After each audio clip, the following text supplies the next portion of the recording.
Boa noite, gente.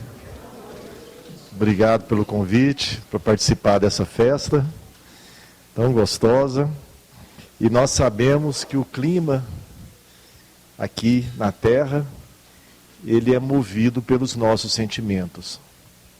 Eu estava aqui agora pensando, que nesses dias que precedem o Dia das Mães, cada um de nós aí programando abraçar a sua no domingo, estar com ela, e aqueles que já não o podem, assim fisicamente, endereçam os seus melhores sentimentos e com certeza elas também retribuem e nos envolvem a todos nesse clima.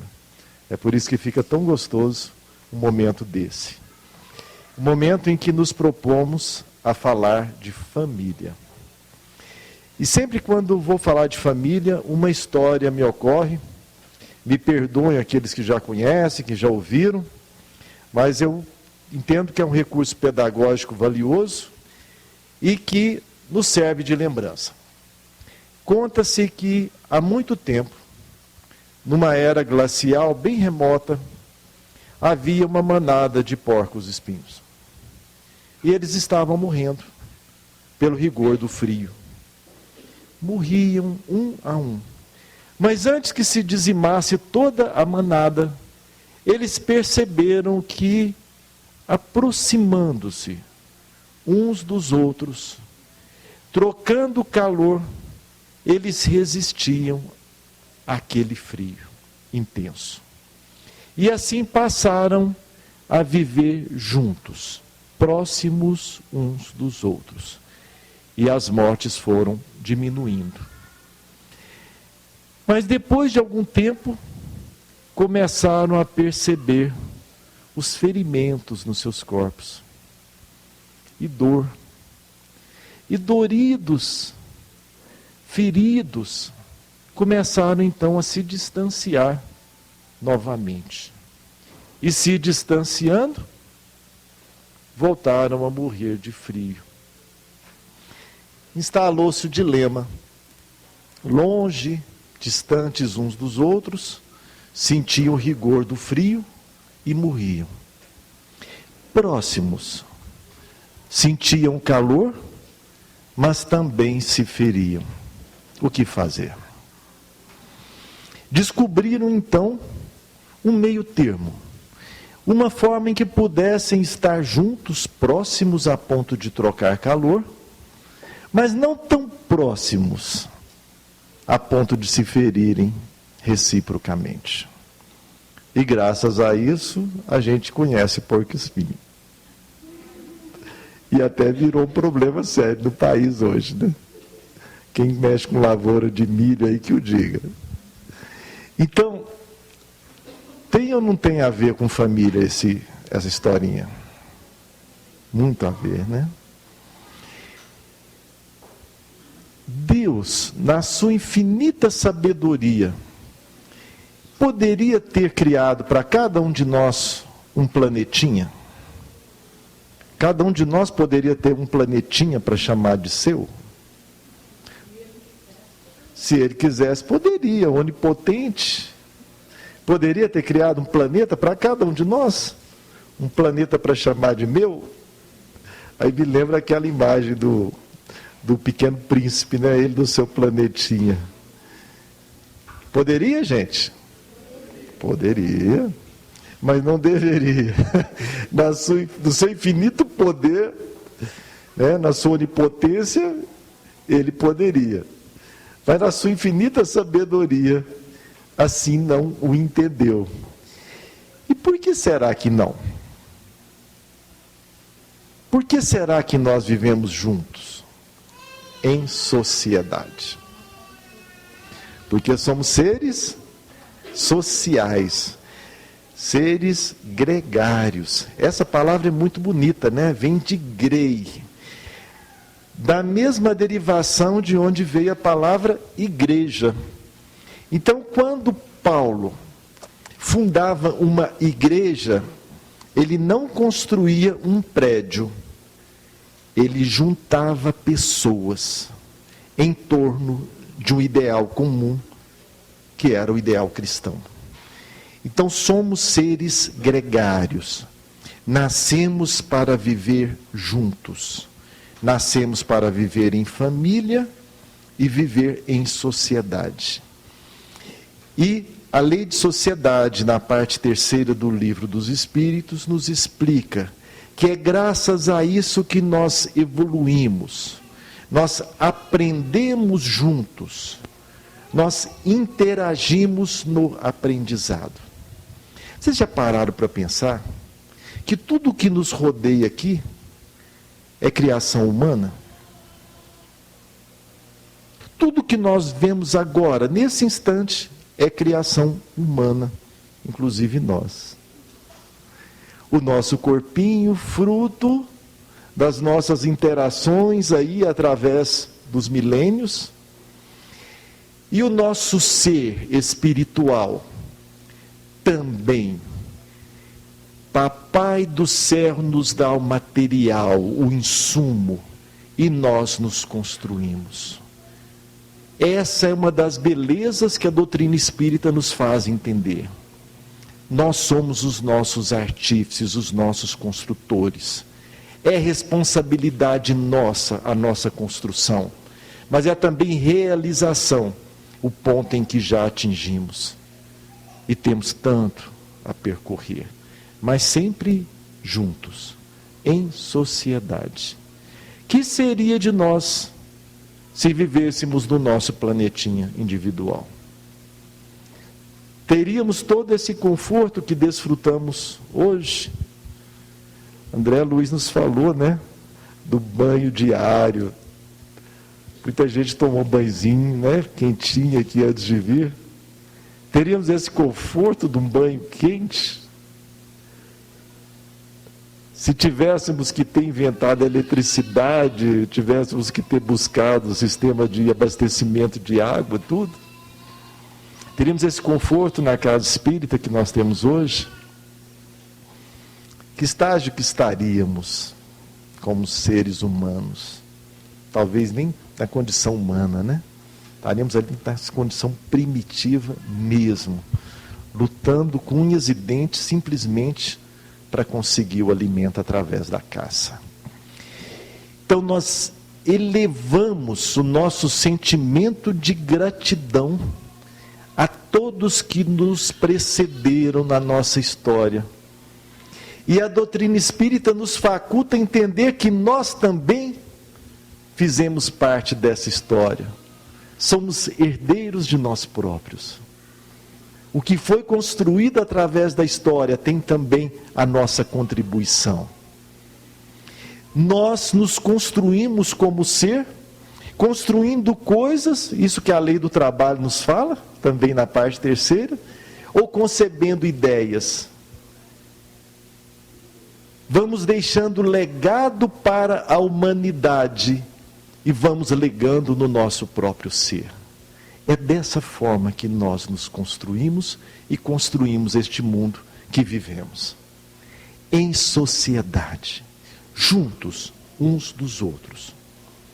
Mas esse estar junto também tem os seus percalços. E nos ferimos eventualmente, ou não. E nos ferimos em família, eventualmente. Ferimos. Talvez hoje, eventualmente, no passado, frequentemente. Como estabelecer esse laço familiar, de estar próximo, ponto de trocar calor e amor, mas de não ferir? É sobre isso que a gente quer falar. E falar de família, sem reencarnação, sem conhecimento da reencarnação, é falar de jogo de sorte, não é não, gente? O que é família, se eu não entendo isso à luz da lei de reencarnação? Puro jogo de sorte, né? O pingo de gente, que foi a última música aqui, do Integrarte, a cegonha vem trazendo o pingo de gente assim, deixa cair, tuf! Onde cair, caiu. É assim que funciona? Não. Plano planejamento. À medida que nós penetramos no conhecimento, vamos nos esclarecendo acerca das leis divinas, vamos entendendo como tudo funciona com fundamento no planejamento, fundamentado no planejamento. Já pensaram o esforço que teve a equipe espiritual, os responsáveis pelas reencarnações, para formar a nossa família? O tempo de cada um, o tempo espiritual de cada um, a sua jornada, para planejar a formação, estarmos juntos, para trocarmos aprendizado. E às vezes nós desprezamos essas oportunidades. Deixamos que se instalem em nossas famílias conflitos que comprometem esse planejamento de séculos. Quando será possível estarmos todos juntos novamente para aprender mutuamente? E André Luiz vai fundo nessa questão, mostrando que mesmo que as leis divinas não revogam as leis materiais, que aquele espermatozoide que traz a carga que eu preciso, a carga genética que eu preciso, ele vai ser magnetizado para ganhar a corrida, para fecundar. E antes disso foram analisados os mapas genéticos de pai e de mãe, que me oportunizam aquilo que eu necessito para esta encarnação. Tudo dentro do planejamento divino. E o que é a reencarnação? O que o Haroldo nos fala. Reencarnar é pegar papel ou lápis e borracha, seguramente, e vir fazer prova. É isso. Reencarnar é pegar lápis e borracha, caneta eventualmente, para virmos fazer prova. Não é isso? E felizmente quer fazer prova, porque quando a expiação é mais doloroso, é mais complicado. Mas fazer prova. E quando chegamos nessa sala de aula, já há professores, já há alguns colegas mais experientes nos recebendo, e nos recebem com alegria.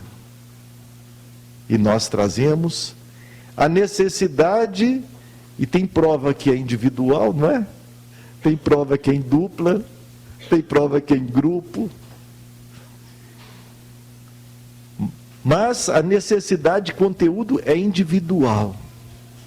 Nós estamos sempre juntos, ou melhor, nós estamos sós. O momento da reencarnação é um momento sozinho. Por isso que nós hesitamos muito, e a espiritualidade nos fala que o medo de nascer geralmente é maior que o medo de morrer. Porque nós, no momento que estamos planejando a nossa reencarnação, temos consciência do nosso passado e os desafios que nos esperam, que nós assumimos. Nós que estamos aqui não estamos em reencarnação compulsória, participamos seguramente do nosso planejamento reencarnatório, mas este momento é só, é de solidão. Por isso nós hesitamos, e daí a ocorrência de tantos abortos involuntários. Uma das explicações é isso: o espírito, na hora H, ele hesita e interrompe o processo reencarnatório. Como também estaremos sós no momento do retorno. Por mais que pai, mãe, filhos, irmãos estejam ali segurando na nossa mão, essa mão física vai se desligar e nós estaremos sozinhos na nossa volta. Então nós respondemos pelos conteúdos individualmente. E temos um material pedagógico também, nas palavras de Haroldo, adequados aos conteúdos que viemos buscar. Esse material pedagógico é constituído fundamentalmente pelas pessoas que estão em volta de nós. é o material pedagógico adequado à minha necessidade, aquilo que eu vim buscar aqui. E nós muitas vezes refutamos este material. Queremos mudar, né, o conteúdo, não entendendo que é aquilo que a gente necessita. Então, esta é a necessidade da nossa reencarnação, esta é a nossa vida familiar. Agora vamos entrar propriamente na questão da comunicação. O que é comunicar, gente? O que é comunicar? Trocar mensagens, principalmente trocar mensagens. Na acepção da palavra, comunicar é tornar comum. É tornar comum. O que eu torno comum na vida familiar? Que mensagens são essas que eu torno comum, que eu compartilho na vida? Quais são os conteúdos? As nossas necessidades.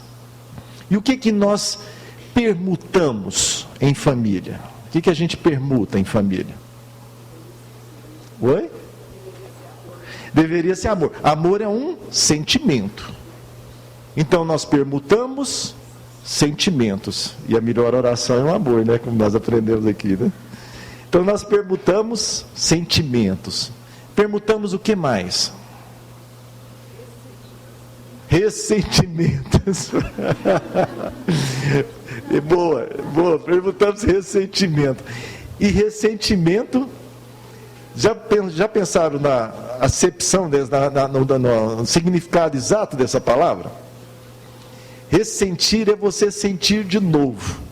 Então o Divaldo tem uma coisa que fala, né? Quando acontece algo de errado conosco, a gente adora contar aquilo, né?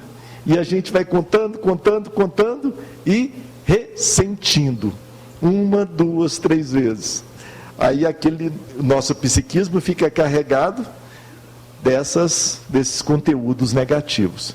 E quando acontece coisa boa conosco, a gente conta? Não, porque a gente tem medo do olho gordo. Nós não ressentimos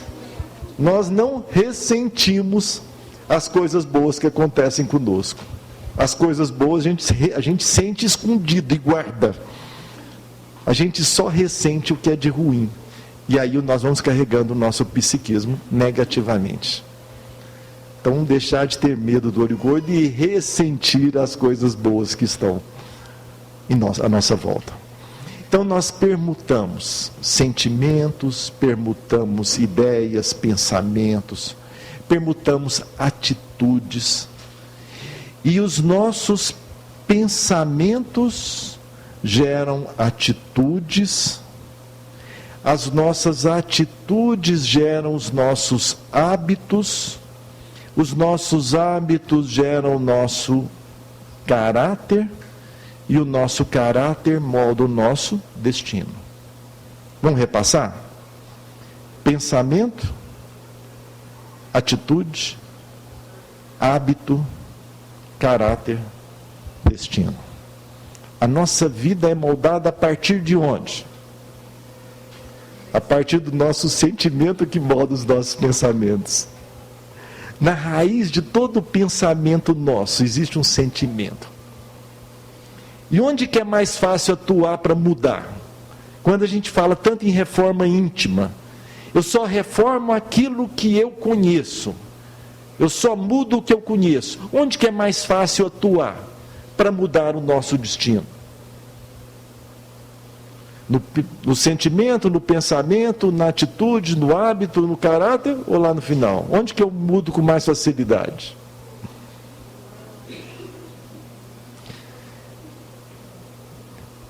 Deveria ser no sentimento, né? Mas a gente começa, na verdade, que aí seria a mudança na nossa essência. Mas a gente começa moldando as nossas atitudes, pelo menos. Quando o Evangelho nos fala de pecado por pensamento, só para a gente contextualizar, alguém aqui já pensou em matar alguém? Outro dia eu perguntei isso, ela falou, não, esganar. Eu falei, esganar é matar com requinte. Esganar é matar com requinte. Pode ser que alguns de nós, né, tenhamos pensado isso. E não fizemos, felizmente. Por isso nós estamos aqui no União Amor, não estamos lá no Jaci de Assis, né?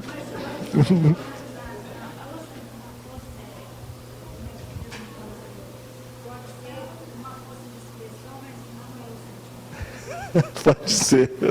Melhor que seja. Exato. Aí a gente fica, né? Então, mas na verdade a gente vai moldando, né, as nossas atitudes, os nossos pensamentos, até mudar o sentimento lá na raiz. Se nós conseguimos trabalhar, por isso a importância do autoconhecimento. Eu me considero um analfabeto sentimental. Eu não sei exatamente os sentimentos. Por que eu encontro você e bate um tipo de sentimento, enquanto você bate outro sentimento? A gente sabe exatamente a razão, o que passa no nosso coração, no nosso íntimo, não porque a gente não tem o hábito de analisar isso. A gente ainda não observa aquilo que Santo Agostinho fala lá na questão 919a, né? De observar diariamente, de nos analisar. Por que a gente não observa? Por que a dificuldade de olhar para nós? Por que a dificuldade de olhar para nós, gente? Medo. Medo. Quantas reencarnações nós vivemos sob o jugo de uma igreja forte, que nos colocava todo momento a questão do pecado, a questão da culpa. Quantas reencarnações isso foi incrustado no nosso ser? No mínimo umas 15. Uns 15 séculos ali, já respeitando aí, e as pessoas viviam menos. Então, mesmo que a erraticidade ficasse ali o mesmo tanto, a gente reencarnava mais, né? Porque cada encarnação durava menos. Isso ficou arraigado em nós. Então, uma dificuldade de nos aceitar tal qual somos. E quando nós vamos nos analisar, via de regra nós caímos em duas posições: ou na culpa, por força desse arrastamento religioso, ou na desculpa, porque todo mundo faz, por que eu não vou fazer? Aí a gente cai nessas duas polaridades. E quando eu não olho para mim, como eu vou ver aquilo que eu preciso trabalhar? Os meus conteúdos. Como eu vou enxergar os conteúdos que eu preciso trabalhar se eu não consigo olhar para mim? Naqueles que estão próximos de mim. Todo aquele conteúdo que me desagrada, aquela bagagem espiritual que eu trago do passado, e que eu estou tentando agora me livrar, aquele fardo pesado que eu trago. Como que eu olho para isso? Olhando para o meu companheiro, aquele que está próximo de mim, que me faz enxergar essas coisas. Aquilo que está no outro só faz reflexo em mim se eu também tenho esse conteúdo a trabalhar. Fundamentando de novo no Haroldo. Quando aquilo, eu já superei aquela lição, Papai do Céu muda o material pedagógico. Se eu ainda estou com aquele material pedagógico, é porque eu ainda não superei aquela lição. Eu preciso me trabalhar nessas questões. E não tendo aceitação comigo, eu também tenho dificuldade de aceitação com o outro. Daí, os grandes problemas que nós temos na questão da comunicação familiar. Comunicação familiar. Como que é a nossa comunicação via de regra? É uma comunicação de cobrança ou não? Na família de vocês também acontece isso? Uma comunicação de cobrança, de queixas, de reclamações? Tentando lembrar o nome dele aqui, um palestrante antigo lá do Santo Agostinho, ele falava da murquerela. Todo mundo já lembra disso? A murquerela. Murmúrios, queixas, reclamações e lamentações. Murquerela. Isso traz, né, aquela atmosfera de conflito para o nosso lar.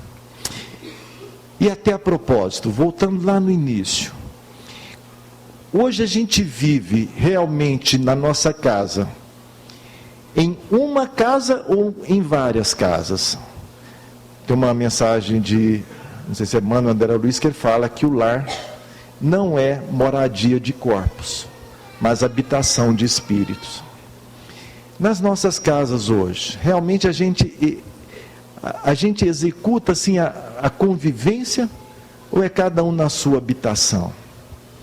Isso, gente, é uma questão séria na nossa sociedade. Quem se interessar pelo tema, busca depois no Google ermitões urbanos. Ermitões urbanos. Isso começou lá na Ásia, no Japão, na década de 90, com aquela cobrança em relação aos jovens.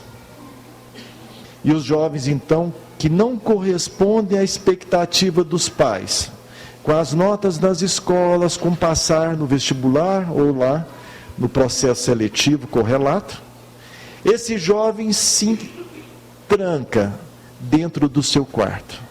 Ele passa a ser o prisioneiro e o carcereiro de si próprio. E em alguns casos evolui para uma patologia tão grande que ele passa, e quando não tem banheiro no quarto, ele passa a usar até lenços umedecidos ou fraldas geriátricas. A mãe e o pai precisam deixar a comida na porta, que ele apanha uma hora que ele não vê ninguém, e ele fica ali só relacionando por via do computador ou do celular. Perde toda a capacidade de convívio. Então isso é fugir aquele convívio familiar. Porque há essa relação de cobrança, porque nós também nos cobramos muito.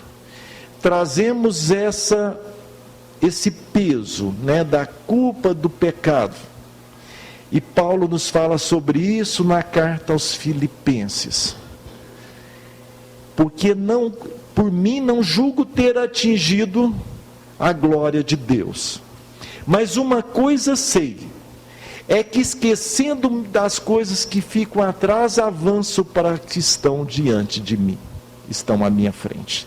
Então, este é o nosso exercício, é nos libertar desse passado, porque muitas vezes sentimos esse peso, para podermos caminhar com mais desenvoltura no presente. E aí na doutrina nós convertemos a ideia do pecado na ideia do erro. Um grande avanço, não foi? Depende de como eu lido com o erro. Eu consigo enxergar o meu erro realmente como do aluno que não consegue atingir 100% em tudo, porque na escola os conteúdos normalmente, se você atinge 60%, você é aprovado. E o meu nível de cobrança? Eu me aceito com 60% ou eu quero total?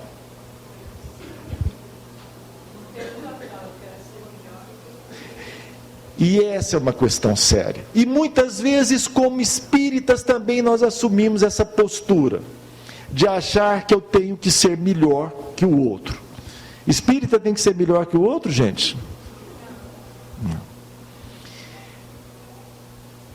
Reconhece-se o verdadeiro espírita pela sua transformação moral e pelos esforços que faz para domar as suas más inclinações. eu posso assumir o compromisso de ser hoje, dia 9, melhor que ontem, dia 8. E amanhã, dia 10, melhor que hoje, dia 9. Eu posso assumir esse compromisso. Isso é compromisso de responsabilidade que a doutrina nos passa. Agora, eu não tenho obrigação de ser melhor que ninguém. Isso eu não tenho.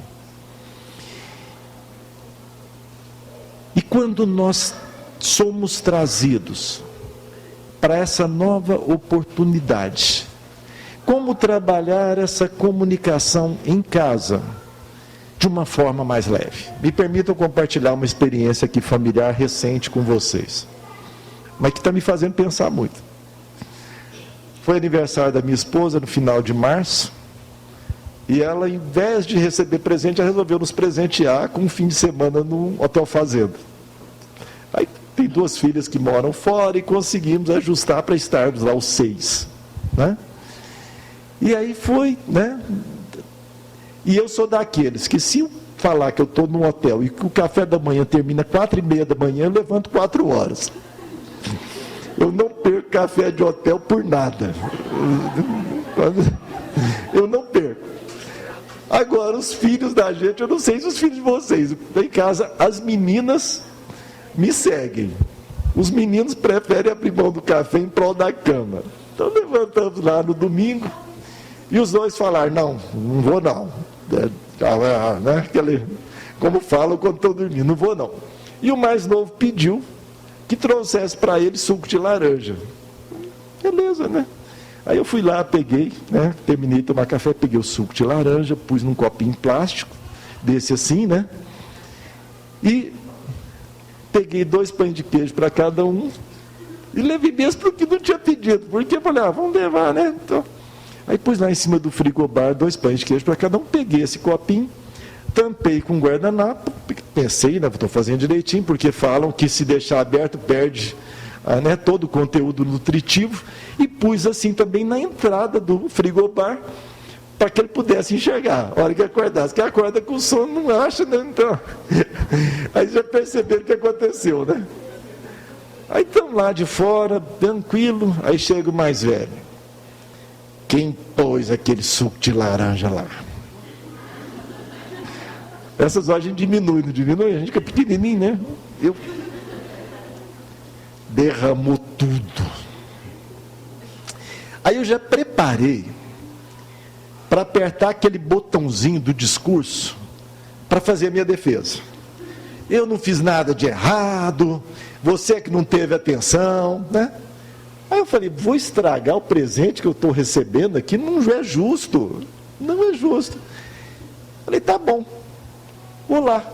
Aí fui lá, disposto a pegar um pano, né, aquele tapete do banheiro, para limpar. Cheguei lá, surpresa, gente. Não, o que derrubou